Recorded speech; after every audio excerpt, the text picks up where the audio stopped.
কোটা সংস্কার আন্দোলন ঘিরে সাম্প্রতিক সহিংসতায় নিহতদের স্বজনদের সাথে সাক্ষাৎ করেছেন প্রধানমন্ত্রী শেখ হাসিনা। রোববার গণভবনে এ সাক্ষাৎকালে নিহত ৩৪ জনের পরিবারের হাতে আর্থিক সহায়তা হিসেবে পারিবারিক সঞ্চয়পত্র ও নগদ অর্থ তুলে দেন সরকার প্রধান। এ সময় প্রধানমন্ত্রী বলেন, সহিংসতার সাথে যারা জড়িত তাদের অবশ্যই বিচার করা হবে। বুলবুল আহমেদের প্রতিবেদন। কোটা সংস্কারের আন্দোলনের সময় দেশব্যাপী সহিংসতায় নিহত ৩৪ জনের পরিবারের সদস্যদের সাথে রোববার সকালে গণভবনে সাক্ষাৎ করেন প্রধানমন্ত্রী শেখ হাসিনা।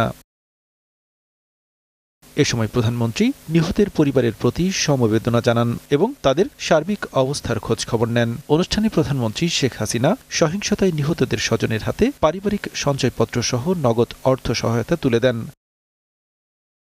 পরে সেখানে সংক্ষিপ্ত বক্তৃতায় কোটা আন্দোলন ঘিরে সহিংসতায় নিহতের ঘটনায় দুঃখ প্রকাশ করেন প্রধানমন্ত্রী। মানুষ খুন করে সরকার পতন, এটা কবে হয়, কখন হয়? সাধারণ মানুষ কি দোষ করেছে? আমি আসলে আপনাদেরকে আমি কি বলে সান্ত্বনা দেব? আমি একটু বলবো যে আমি আপনাদের মতনই একজন বাবা মা ভাই হারানো সেই এতিম, কাজে আপনাদের কষ্ট আমি বুঝি। আমি আছি আপনাদের জন্য, আপনাদের পাশে। প্রধানমন্ত্রী শেখ হাসিনা বলেন, দেশকে ধ্বংস করতে সরকার পতনের নামে যারা এতগুলো মানুষকে হত্যা করেছে তাদের খুঁজে খুঁজে বের করে অবশ্যই শাস্তির আওতায় আনা হবে। আর মানুষ মেরে লাশ ঝুলিয়ে রাখার মতো এই বর্বরতা, জানোয়ারের মতো ব্যবহার, এটা কি কেউ করতে পারে? এটা কি কোনো একজন মুসলমানের লাশ ঝুলায় রাখবে পা বেঁধে? যারা এগুলির সাথে জড়িত অবশ্যই তাদের বিচার হবে, তাদের বিচার করতে হবে, নইলে মানুষের নিরাপত্তা দেওয়া যাবে না।